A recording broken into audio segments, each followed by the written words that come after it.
নমস্কার, দীপ্তির রূপকথা চ্যানেলে আপনাদের সবাইকে স্বাগত। আজ আমি আপনাদের বানিয়ে দেখাবো গরম গরম মুচমুচে ভেজিটেবিল করার জন্য যে যে উপকরণগুলো লাগছে।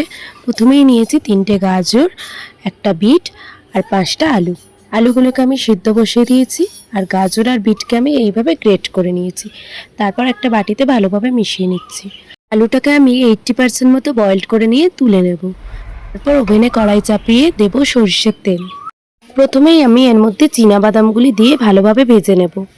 ভেজিটেবিলে বাদামগুলো দিলে খেতে বেশ সুন্দর লাগে আর এগুলো যখন মুখে পড়ে ভালোই লাগে। এরপর বাদামগুলো তুলে নিয়ে তেলের মধ্যে দেব 5 ফোড়ন, 2টো শুকনো লঙ্কা আর আদা কুচি দিয়ে দেবো। তারপরে একটু ভালোভাবে নেড়ে চেড়ে নেব যাতে আদার গন্ধটা চলে যায়।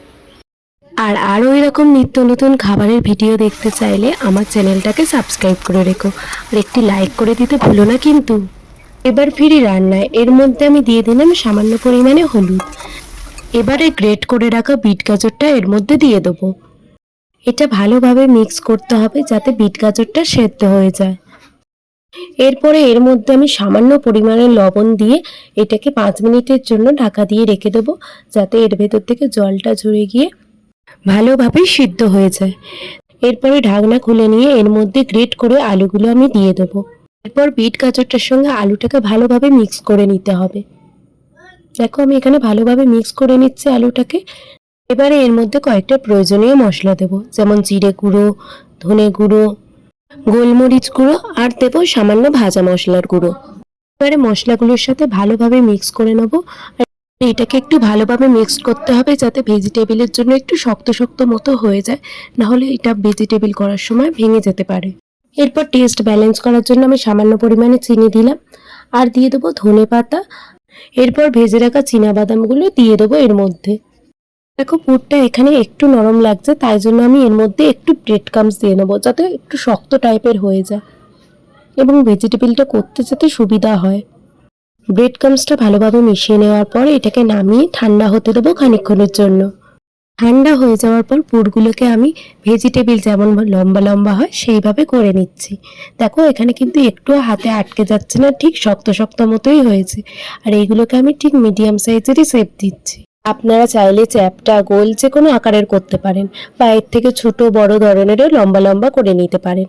আমার এখানে অনেক কটা তৈরি হয়েও গেছে, এমনি দেখতে কতটা ভালো লাগছে দেখো। এবারে আমি একটা থালাতে ব্রেড ক্রাম্বস ঢেলে নিয়েছি। তারপরে একটা একটা করে এর মধ্যে আমি ভালোভাবে কোট করে নেব। এখানে ময়দা বা কর্নফ্লাওয়ারের কোনো কিছু ব্যাটারে ডুবাইনি, সিম্পল ব্রেড ক্রাম্বসে শুধু আমি ভালোভাবে কোট করে নিচ্ছি এটাকে। এমনি এটা খেতে মুচমুচে হয়ে যাবে। এগুলো আপনারা বাড়িতে কোনো গেস্ট এলে বা সন্ধ্যা স্ন্যাক্স হিসেবেও রাখতে পারেন। অনেক বাচ্চা সবজি খেতে চায় না, এইভাবে বানিয়ে দিলে অবশ্যই খেতে বাধ্য হবে। বাড়িতে একবার বানিয়ে দেখবেন আর আমাকে জানাবেন কেমন লাগলো। আপনাদের সাথে কথা বলতে বলতে আমার ব্রেড ক্রাম্বসে কোটিং করা হয়ে গেছে। এবারে ওভেনে কড়াই চাপিয়ে আমি এখানে রিফাইন্ড অয়েল গরম করতে দিয়ে দেবো। ভালোভাবে তেলটা গরম হয়ে গেলে এর মধ্যে একটা একটা করে আমি ছেড়ে দেবো ভেজিটেবিলগুলোকে ভালোভাবে মুচমুচে করে ভেজে আমি তুলে নেব।